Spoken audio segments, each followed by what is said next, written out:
नमस्कार मित्रांनो, तुम्ही आजकाल बघितलंच असेल की 14 ते 20 वर्ष वयोगटातील मुलांचं सुसाईडचं प्रमाण आजकाल जास्त वाढलेलं आहे. आणि ह्यामागची कारणं पण तुम्हाला माहिती आहे की विभक्त कुटुंब प्रणाली, म्हणजे जॉईंट फॅमिली आजकाल राहिलेली नाहीत.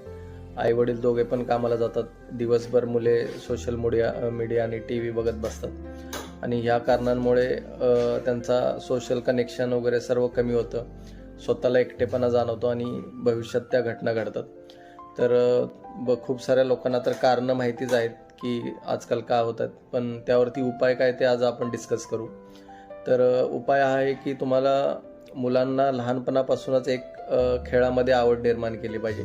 कोणत्या ना कोणत्या एका स्पोर्ट्समध्ये तुमच्या मुलाला खेळाची आवड निर्माण केली पाहिजे. जर तो मुलगा तुमचा जर खेळत असेल लहानपणापासून, कोणताही खेळ खेळू द्या, क्रिकेट असो, फुटबॉल असो, बॅडमिंटन किंवा इतर कोणताही स्पोर्ट्स जे ग्राउंडवरती खेळले जातात, तर ह्या खेळांमध्ये काय काय होतं, तर सगळ्यात पहिलं जर खेळ खेळणारा एखादा स्पोर्ट्समन मुलगा असेल किंवा मुलगी असेल, तर सगळ्यात पहिलं त्यांचे हॉर्मोन्स स्टेबल राहतात. जेव्हा तुम्ही एखादं स्पोर्ट्स खेळता त्यावेळी तुमचे डोपामाइन, सेरोटोनिन हे नावाचे जे हॉर्मोन्स आहेत, हॅपी हॉर्मोन्स, हे सिक्रेट्स होतात.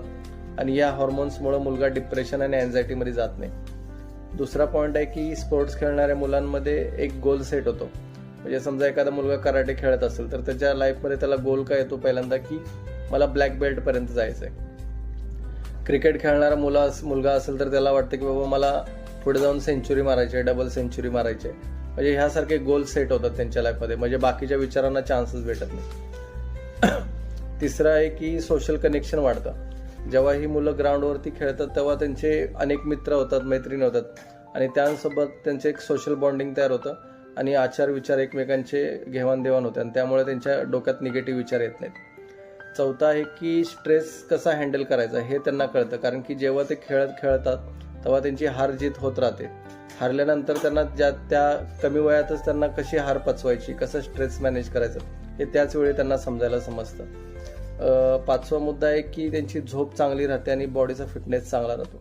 म्हणजे जे स्पोर्ट्स खेळणारे मुलं आहेत बघा, ते रात्री लवकर झोपतात, सकाळी लवकर उठतात आणि खेळायला जातात.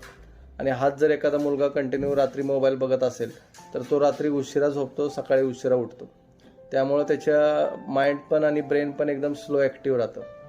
सहावा मुद्दा आहे की सेल्फ कॉन्फिडन्स वाटतो. म्हणजे जे मुलं स्पोर्ट्स खेळतात त्यांचा एक स्वतःवरती कॉन्फिडन्स वाटतो किंवा भविष्यामध्ये मी हे करू शकतो, ते करू शकतो. सातवा मुद्दा आहे की स्पोर्ट्स खेळणाऱ्या मुलांना कधी व्यसनाच्या आहारी जात नाहीत, कारण की त्यांना त्यांच्या शरीरावरती प्रेम होतं. म्हणजे कुठल्याच भविष्यामध्ये जाऊन जेव्हा 18-19 वर्षाचे होतात तेव्हा खूप सारे मुलं व्यसनाच्या आहारी जातात. पण जर स्पोर्ट्स खेळणारा मुलगा